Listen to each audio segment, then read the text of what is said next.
ایما امرات نکحت بغیر اذن ولیہا فنکاحها باطل فنکاحها باطل فنکاحها باطل، جو لڑکی یا عورت بغیر ولی کے نکاح کر لے اس کا نکاح باطل ہے، اس کا نکاح باطل ہے، اس کا نکاح باطل ہے۔ یہ الگ بات ہے کہ آج لڑکے اور لڑکیاں کورٹ میرج میں جا کر نکاح کرتے ہیں، ہم اس کو بھی نکاح سمجھ رہے ہیں، لیکن مذہب اسلام کے نزدیک وہ نکاح نہیں ہے بلکہ وہ زنا ہے۔ میرے بھائیوں، اس کے ذمہ دار جو نوجوان لڑکے اور لڑکیاں آج کورٹ میرج کے اندر نکاح کر رہے ہیں، اس کے ذمہ دار ہم اور آپ ہیں، کوئی اور نہیں ہے۔ ہم ایمان والے تو ضرور ہیں، لیکن ہم 30-35 سال شادی نہیں کریں گے، اس لیے کہ ابھی وہ پیر پر لڑکا کھڑا نہیں ہوا۔ یہ حال امت مسلمہ کا ہے۔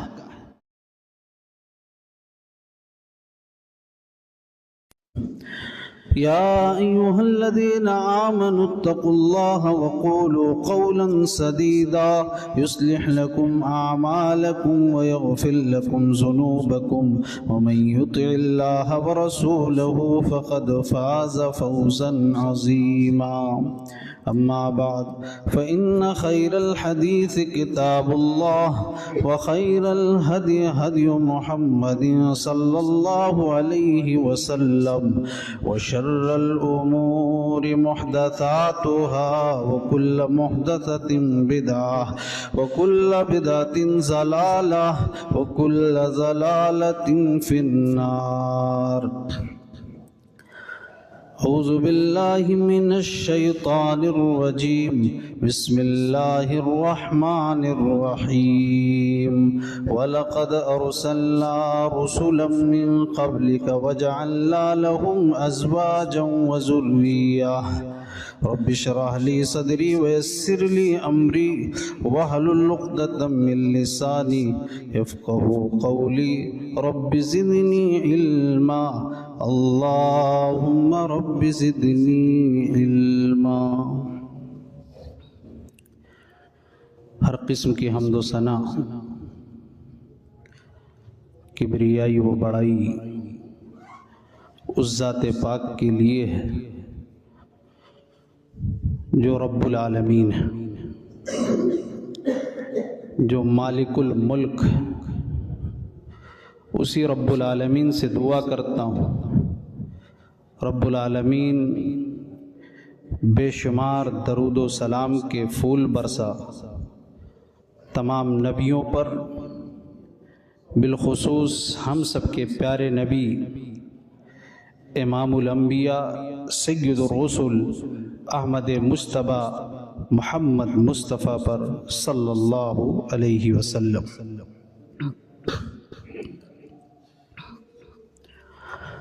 معزز حاضرین جمعہ،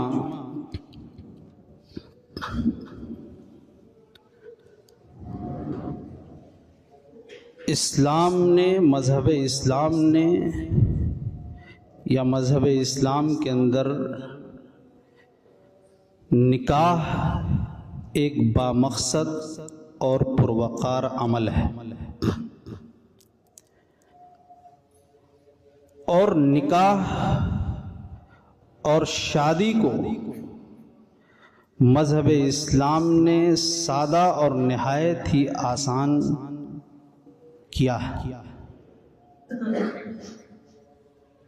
مذہب اسلام کے اندر نکاح کو سب سے زیادہ آسان رکھا گیا ہے۔ یہ الگ بات ہے کہ ہم نے اور آپ نے مل کر جس عمل کو، جس نکاح کو، شادی کو مذہب اسلام نے سب سے زیادہ آسان کیا ہے، اس کو ہم نے اور آپ نے مل کر مشکل بنا دیا۔ نبی اکرم جناب محمد الرسول اللہ صلی اللہ علیہ وسلم نے فرمایا کہ 4 چیزیں یہ تمام انبیاء کرام علیہم السلام کی سنت مبارکہ ہے۔ ان میں سے نمبر 1 ترمذی کی روایت ہے، شرم و حیا۔ حیا نمبر 2 عطر اور خوشبو لگانا، نمبر 3 مسواک کرنا، نمبر 4 نکاح کرنا۔ اور اللہ تبارک و تعالیٰ نے خطبہ مسنونہ کے بعد جو قرآن کریم کی جو آیت پڑھی گئی ہے اس میں اللہ تبارک و تعالیٰ نے بتایا کہ نکاح کرنا یہ صرف ایک نبی کی، ایک پیغمبر کی سنت نہیں ہے، بلکہ تمام انبیاء کرام علیہم السلام کی سنت مبارکہ۔ وَلَقَدْ أَرْسَلْنَا رُسُلًا مِّن قَبْلِكَ وَجَعَلْنَا لَهُمْ أَزْوَاجًا وَذُرِّيَّةً، اے نبی ہم نے آپ سے پہلے جتنے بھی انبیاء کرام کو اس دنیا میں مبعوث فرمایا، ہم نے سب کو بیوی بچوں والا بنایا تھا۔ اس آیت سے ایک بات معلوم ہوئی کہ نکاح یعنی شادی کتنا خیر، کتنا برکت والا عمل ہے کہ کسی ایک نبی کی سنت نہیں ہے بلکہ تمام انبیاء کرام علیہم السلام کی سنت مبارکہ ہے۔ اللہ تبارک و تعالیٰ نے اسی لیے سرپرستوں کو حکم دیا کہ تم میں سے جو لوگ غیر شادی شدہ ہیں ان کا نکاح کر دو۔ وَأَنكِحُوا الْأَيَامَ مِنْكُمْ وَالصَّالِحِينَ مِنْ عِبَادِكُمْ وَإِمَائِكُمْ، کہا سرپرستوں تم میں سے جو غیر شادی شدہ مرد عورت ہیں ان کا تم نکاح کر دو، نیک بخت غلام اور لونڈیوں کا بھی نکاح کر دو۔ لیکن نہیں صاحب، بیٹا 28 سال کا ہے، 30 سال کا ہے، ابھی پیر پر کھڑا نہیں ہوا ہے، ابھی گھر میں پریشانی ہے، ابھی وہ ترقی کے راستے پر نہیں۔ اللہ تبارک و تعالیٰ نے کہا ان یکونوا فقراء یغنیہم اللہ من فضلہ، اے لوگو، اے ایمان والو، تم نکاح کرو، اگر تم فقیر ہو، تم نادار ہو، تم مفلس ہو تو اللہ تبارک و تعالیٰ تمہیں غنی بنا دے گا، مالدار بنا دے گا۔ یہ اللہ کا وعدہ ہے کہ ہم مفلسی کو، غریبی کو دور کر دیں گے، لیکن نہیں، ہم ایمان والے تو ضرور ہیں لیکن ہم 30-35 سال شادی نہیں کریں گے، اس لیے کہ ابھی وہ پیر پر کھڑا ہوا نہیں، لڑکا کھڑا نہیں ہوا۔ یہ حال امت مسلمہ کا ہے۔ اس آیت سے ایک بات یہ معلوم ہوئی، اہل علم استدلال کرتے ہیں کہ نکاح کرنا مستحب ہے، بہتر عمل ہے، لیکن اس میں کوئی شک نہیں ہے کہ جب انسان کو بدکاری کا خطرہ ہو جائے کہ اب ہم سے بدکاری ہو جائے کہ اس وقت اس کے اوپر نکاح واجب ہو جاتا ہے، فرض ہو جاتا ہے۔ اور دوسری بات یہ معلوم ہوئی، اہل علم نقطہ بیان کرتے ہیں کہ کوئی بھی عورت، لڑکی وہ بغیر ولی کے نکاح نہیں کر سکتی، جائز نہیں ہے۔ اللہ کے نبی صلی اللہ علیہ وسلم نے فرمایا ایما امرات نکحت بغیر اذن ولیھا فنکاحها باطل فنکاحها باطل فنکاحها باطل، جو لڑکی یا عورت بغیر ولی کے نکاح کر لے اس کا نکاح باطل ہے، اس کا نکاح باطل ہے، اس کا نکاح باطل ہے۔ یہ الگ بات ہے کہ آج لڑکے اور لڑکیاں کورٹ میرج میں جا کر نکاح کرتے ہیں، ہم اس کو بھی نکاح سمجھ رہے ہیں، لیکن مذہب اسلام کے نزدیک وہ نکاح نہیں ہے بلکہ وہ زنا ہے۔ میرے بھائیوں، اس کے ذمہ دار جو نوجوان لڑکے اور لڑکیاں آج کورٹ میرج کے اندر نکاح کر رہے ہیں، اس کے ذمہ دار ہم اور آپ ہیں، کوئی اور نہیں ہے۔ اس لیے کہ نکاح اور شادی مذہب اسلام نے جس کو سب سے زیادہ آسان کیا تھا اس کو ہم نے مشکل بنا دیا، اور کوئی اور نہیں ہے، سماج کے دیندار لوگ ہیں، سماج کے ساہوکار بڑے لوگ ہیں، بڑے طبقے کے لوگ ہیں، جنہوں نے مل کر شادی کو مشکل، نکاح کو مشکل بنا دیا۔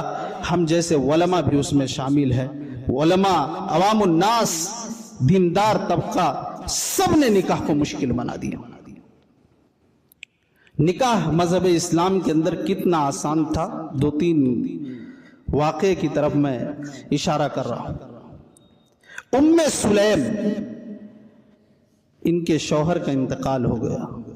ابو طلحہ انصاری رضی اللہ عنہ نے نکاح کا پیغام بھیجا، جو اس وقت ایمان نہیں لائے تھے. ام سلیم نے کہا ابو طلحہ تمہارے نکاح کے پیغام کو ٹھکرایا نہیں جا سکتا ہے. سنن نسائی کی روایت ہے، ام سلیم نے کہا میں کلمہ پڑھنے والی ہوں، میں محمد الرسول اللہ سے محبت کرنے والی ہوں، میرے دل میں ایمان ہے. اے ابو طلحہ تمہارے دل میں ایمان نہیں ہے، اس لیے تمہارا اور ہمارا نکاح نہیں ہو سکتا ہے. یہ تربیت یافتہ خاتون تھی. آج کون سی تربیت معاشرے کے اندر ہم اور آپ دے رہے ہیں کہ ہماری لڑکیاں مرتد ہو رہی ہیں، غیروں سے شادیاں کرنے پر مجبور ہیں.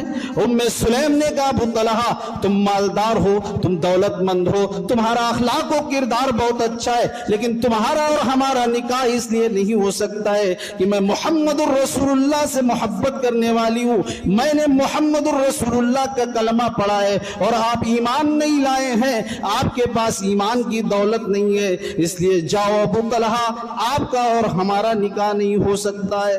اے ابو طلحہ تم ایمان لے آؤ، کلمہ توحید کا اقرار کر لو، ہمارا اور آپ کا نکاح ہو جائے گا. ابو طلحہ انصاری رضی اللہ عنہ نے اشہد ان لا الہ الا اللہ واشہد ان محمدا عبدہ ورسولہ کا اقرار کیا. ام سلیم نے کہا یہی تمہارا ایمان لانا ہی حق مہر ہے ہمارے لیے، اور نکاح ہو جاتی ہے، شادی ہو جاتی ہے.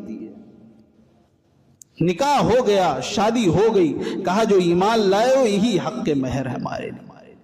نکاح اتنا آسان تھا، لیکن ہم نے اور آپ نے کتنا مشکل بنایا ہے. ایک شادی کو رچانے کے لیے 6 مہینے سال بھر لگ جاتے ہیں. میرے بھائیوں غور کریے، جلیبیب ایک صحابی ہیں اللہ کے نبی صلی اللہ علیہ وسلم، کالے ہیں، چہرہ بھی خوبصورت نہیں ہے. اللہ کے نبی صلی اللہ علیہ وسلم بہترین قائد تھے، لیکن وہ نبی سے بہت محبت کرنے والے تھے، اور اللہ کے نبی بھی جلیبیب سے بہت محبت کرتے تھے. ایک دن بیٹھے ہوئے تھے، کہا جلیبیب شادی نہیں کرو گے؟ کہا اللہ کے نبی مجھ سے شادی کون کرے گا؟ چہرہ بھی خوبصورت نہیں، خاندان بھی بڑا نہیں، دولت بھی نہیں ہے، مجھ سے شادی کون کرے گا؟ مجھے اپنی بیٹی کون دے گا؟ اللہ کے نبی نے دوسرے دن بھی وہی سوال کیا، اے جلیبیب شادی نہیں کرو گے؟ جلیبیب نے وہی جواب دیا. تیسرے دن بھی وہی سوال کیا. جلیبیب نے کہا اللہ کے نبی مجھ سے نکاح کون کرے گا؟ مجھے اپنی بیٹی کون دے گا؟ چہرہ بھی خوبصورت نہیں، مال بھی نہیں، دولت بھی نہیں ہے، خاندان بھی بڑا نہیں ہے. اللہ کے نبی نے کہا جاؤ فلاں انصاری کے گھر، اس کو میرا سلام کہنا، ان کو میرا سلام کہو اور یہ کہو کہ وہ اپنی بیٹی کا نکاح تم سے کر دیں. جلیبیب خوش ہو جاتے ہیں، جاتے ہیں صحابی کے گھر، دروازے پر دستک دیتے ہیں. صحابی رسول نکلتے ہیں. کہا کیا بات ہے؟ السلام علیکم ورحمت اللہ. کہا خیریت ہے جلیبیب؟ کہا ہاں اللہ کے نبی نے سلام کہہ کر بھیجا ہے. خوش ہو گئے، اللہ کے نبی نے سلام بھیجا ہے. کہا نہیں آگے بھی سننا پڑے گا. اللہ کے نبی نے یہ بھی کہا کہ آپ اپنی بیٹی کا نکاح مجھ سے کر دے. انسانی فطرت ہے، چہرے پہ شکن آ گیا. جلیبیب چہرہ بھی خوبصورت نہیں ہے، خاندان بھی بڑا نہیں ہے. کہا ٹھیک ہے ٹھہرو، ہم گھر میں مشورہ کر لیتے ہیں. گھر کے اندر جاتے ہیں، اپنی بیوی سے جب جلیبیب کا نام لیتے ہیں، بیوی بھی غصے میں آ جاتی ہے. میرے شوہر جلیبیب سے آخر کون نکاح کرے گا؟ کون اپنی بیٹی دے گا جلیبیب کو؟ جلیبیب کو صحابی رسول کی نیک یافتہ بیٹی وہ پردے کے پیچھے سے سن رہی تھی. اس کے کانوں سے جب آواز ٹکرائی، آتی ہے اپنے والد اور والدہ کے پاس.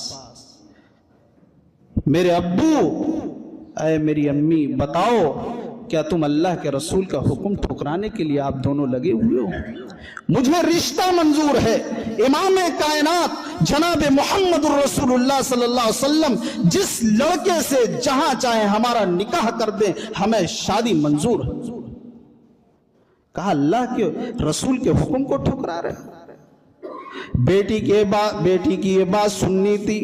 صحابی رسول اللہ کے نبی صلی اللہ علیہ وسلم کی خدمت میں آتے ہیں، اے اللہ کے نبی، مجھے جلیبیب کا جو آپ نے رشتہ بھیجا، مجھے وہ رشتہ منظور ہے، میں اپنی بیٹی کا نکاح کرنے کے لیے تیار ہوں، شادی کرنے کے لیے تیار ہوں۔ میرے بھائیوں، جلیبیب سے شادی ہو جاتی ہے۔ اللہ کے نبی نے خیر و برکت کی دعا کی، اے اللہ جلیبیب کی ان دونوں کے درمیان خیر و برکت عطا فرما۔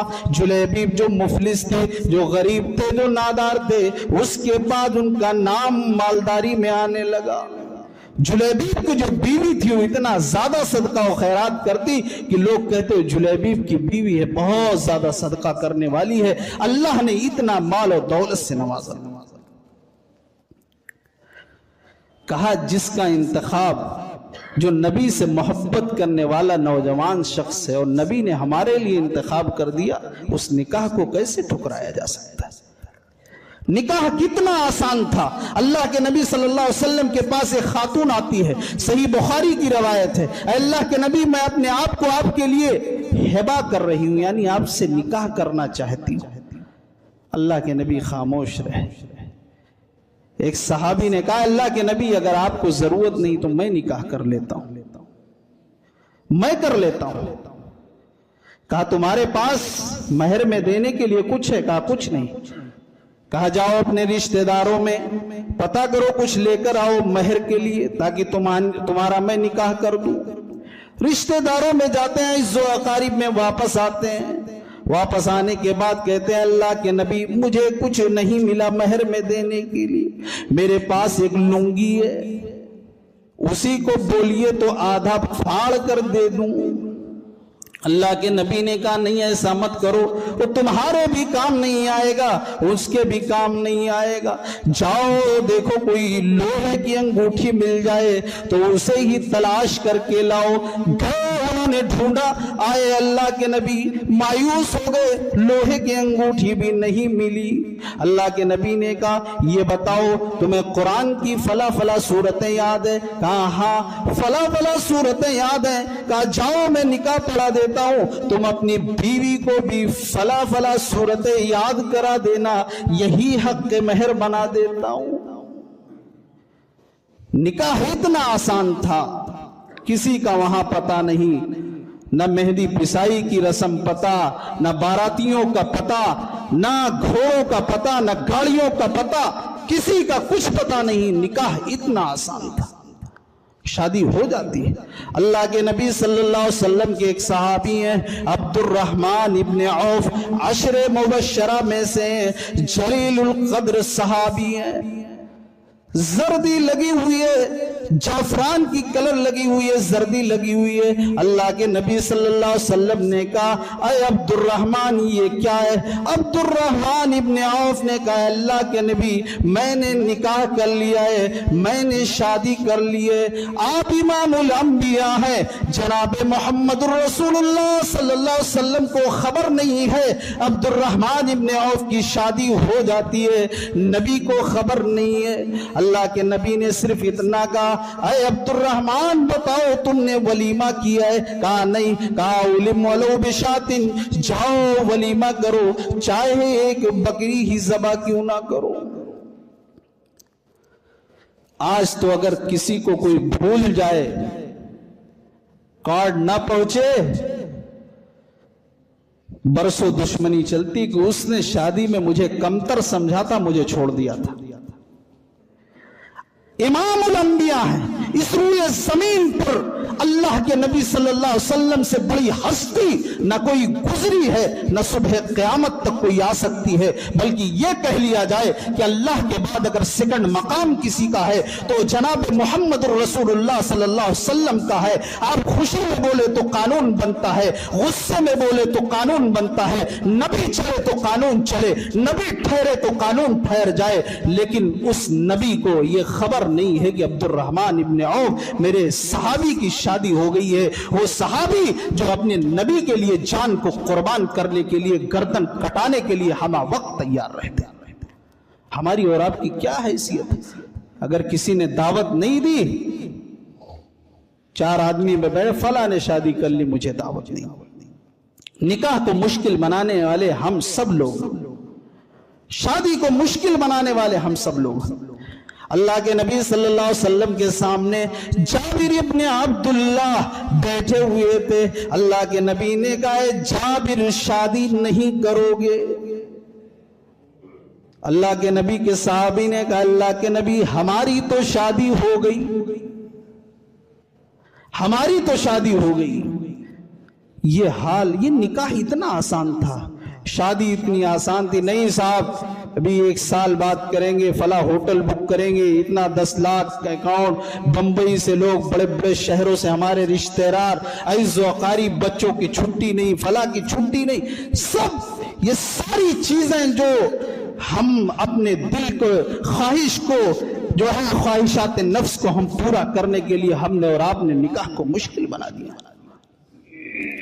یہی وجہ ہے کہ جب مشکل بنایا تو جو شادیاں، آج شادیاں اتنی مہنگی ہو گئی ہے کہ 10 لاکھ 5 لاکھ سے کم میں نکاح نہیں ہوتا ہے، شادی نہیں ہوتی ہے۔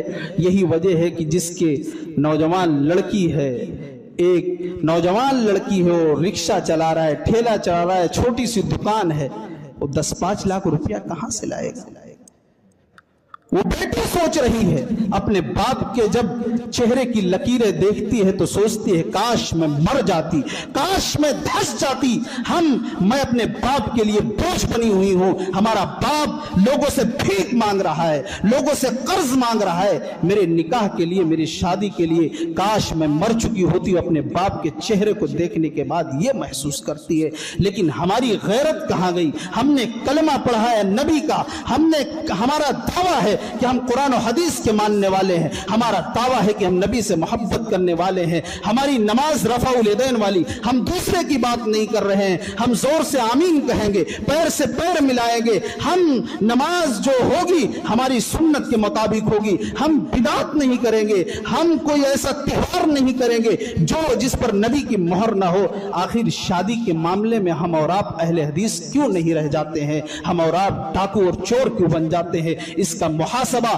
ہم سب کو کرنا چاہیے۔ میرے بھائیوں، میں نہیں سمجھتا اگر یہ قرآن و حدیث کے ماننے والی جماعت اہل حدیث جس کا دعویٰ ہے، اور دعویٰ بھی ہے اور سچا بھی ہے، جس کی نماز بغیر رفع الیدین کے نہیں ہوتی ہے، اگر وہ جماعت نکاح کو، شادی کو آسان نہیں کر سکتی ہے تو کوئی اور ایسی جماعت نہیں ہے جو نکاح اور شادی کو آسان کرنے میں اگوائی کرے گی اور کرنے کی کوشش کرے گی، اگر ہم اور آپ نہیں کریں گے۔ اتنا آسان تھا نکاح میرے بھائیوں۔ آج لڑکیاں جو ہیں وہ اپنے آپ کو بوجھ سمجھتی ہیں، اپنے آپ کو بوجھ سمجھ رہی ہیں۔ ایک کتاب ہے، اس میں بہت سے واقعات لکھے ہوئے ہیں۔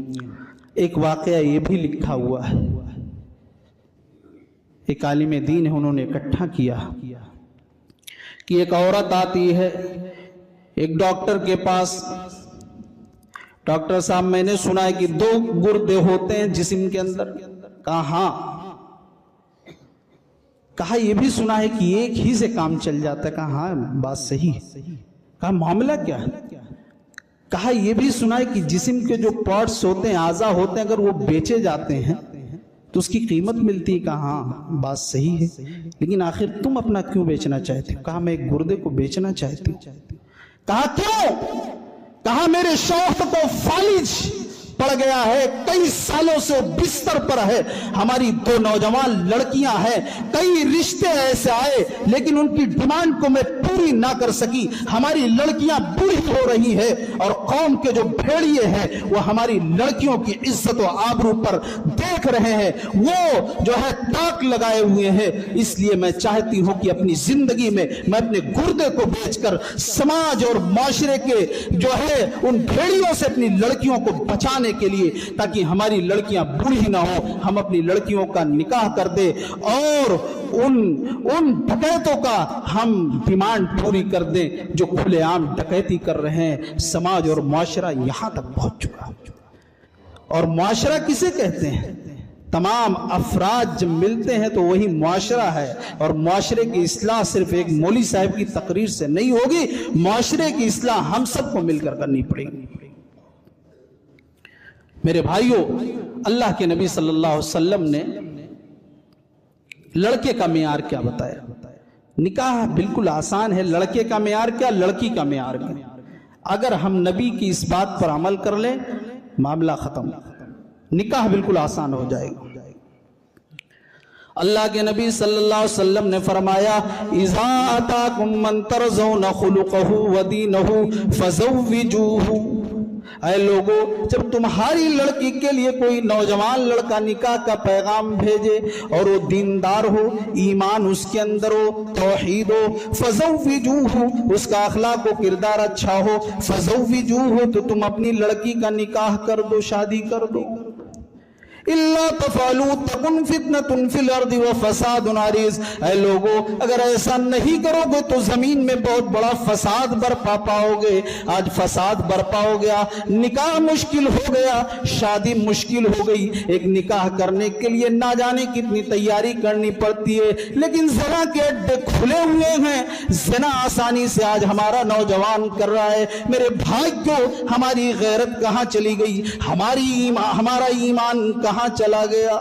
اللہ کے نبی نے کہا ایمان دیکھو اور دیندار اگر لڑکا ہو تو اس کا نکاح کر دو, اس کے اخلاق و کردار دے کر اپنی بیٹی کا نکاح کر دو. یہ مت دیکھو کہ وہ کتنا مہر دے گا میری بیٹی کو, کتنا زیور دے گا, وہ کون سے خاندان کا ہے, کون سے قبیلے کا ہے, اس کے پاس کھیت ہے کہ نہیں ہے, اس کے پاس دکان و مکان کتنا زیادہ ہے, یہ ساری چیزیں دیکھنے کی نہیں ہے. اگر ایسا کرو گے تو زمین میں فساد برپا پاؤ گے. آج ہم نے اور آپ نے جب ماحول ایسا بنا دیا ہے تو زمین میں فساد برپا ہو گیا ہے. اللہ کے نبی صلی اللہ علیہ وسلم نے لڑکی کا بھی معیار بتایا. صحیح بخاری کی روایت ہے, تنکحو المرأۃ لأربع لمالها ولحسبها ولجمالها ولدینها فاظفر بذات الدین تربت یداک. اے لوگوں, عورتوں سے نکاح 4 چیزوں کی بنا پر کیا جاتا ہے.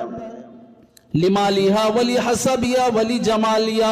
مال کو دیکھ کر, بہت سے لوگ مال کو دیکھ کر شادی کرتے ہیں, بہت سے لوگ کر خاندان و قبیلے کو, بہت سے لوگ خوبصورتی کو دیکھ کر نکاح کرتے ہیں, بہت سے لوگ ایسے ہیں, ان میں سے کم ہی لوگ ایسے ہیں جو دیندار لڑکی کا انتخاب کرتے ہیں. اللہ کے نبی نے کہا فاظفر بذات الدین تربت یداک. اے لوگوں, تمہارے ہاتھ خاک آلود ہو جائے, تم برباد ہو جاؤ, خبردار تم دیندار لڑکی سے نکاح کیا کرو, دیندار لڑکی سے شادی کیا کرو.